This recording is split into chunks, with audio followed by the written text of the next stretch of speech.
going on, Auburn fans? YouTube. It appears that Brian Harsin has rounded out his coaching staff, but it won't include a fan favorite, former Auburn assistant coach. Let's get it. Go ahead and like the video, comment, and subscribe to Vernon Speak Sports Auburn. And as always, it's great to be an Auburn Tiger, War Eagle. With the hiring of Burt Watts. Burt Watts, actually a former Memphis assistant, is joining Brian Harsin's staff, and he's expected to coach the outside linebackers for Auburn and will be asked to handle the special teams. The bittersweet part of this, guys, is the fact that, well, guys and gals, is the fact that Auburn will not be retaining probably the most favorite assistant coach that most of the fans wanted to stay, and that's Travis Williams. We cannot discount what Travis Williams has meant to this program since his arrival.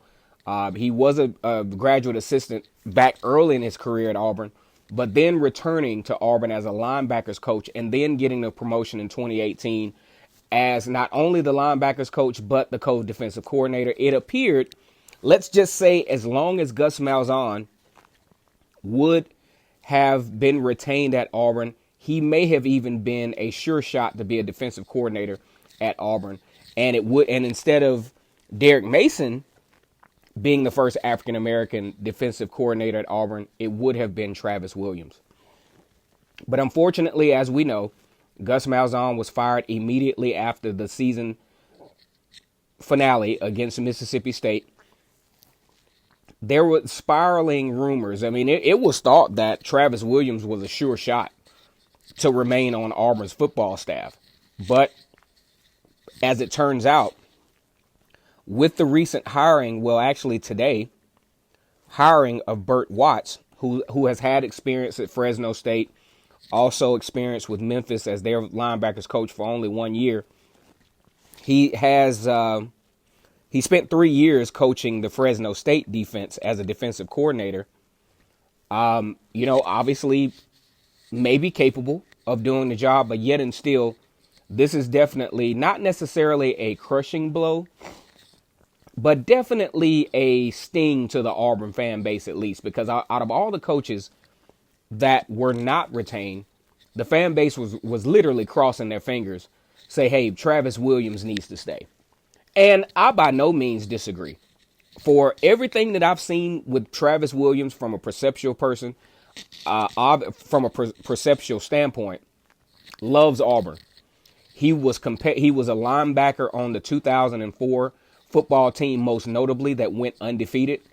Probably if Auburn would have kind of made that game against Alabama a little bit more lopsided, I think there was no question that Auburn would be in the national championship game, assuming that they would have beaten Tennessee in that SEC championship game. I think, because I actually had a chance. I was looking at some stuff to where I was looking at some of the hardest hits, with Auburn. I actually stumbled onto some stuff from back when Auburn played Ohio State I can't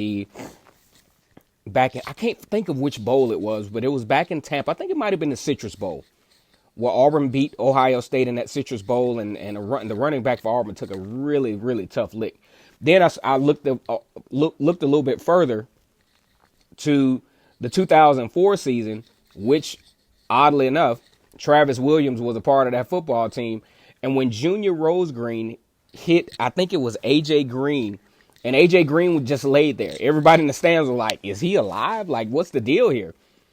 Either way, Travis Williams has shown his loyalty. He's shown his love for his players. He was also always very interactive with the personal lives of his players. He did recruit some pretty good players during his tenure. Actually recruited T.D. Moultrie, who will probably move to middle linebacker. Also very active in recruiting K.J. Britt, who was an all-SEC linebacker in 2019.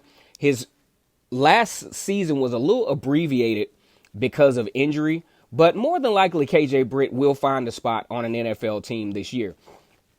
And most notably as well, you look at the success of some of his linebackers. You talk about Zacoby McClain, who has had a monster year among the leading tacklers in the SEC. And his most prized recruit accomplishment was five-star recruit Owen Papo from Grayson High School in Gwinnett County, Georgia. Now, most of you all may not know this or may not have been paying attention, but Gwinnett County is definitely a hotbed for national recruiting, and Auburn had the ability to recruit out of Gwinnett County not only Owen Papo, but even more recently, you talk about guys like Derek Brown, you talk about Kobe Wooten. All those guys come from that Gwinnett County area and have been very productive with Auburn.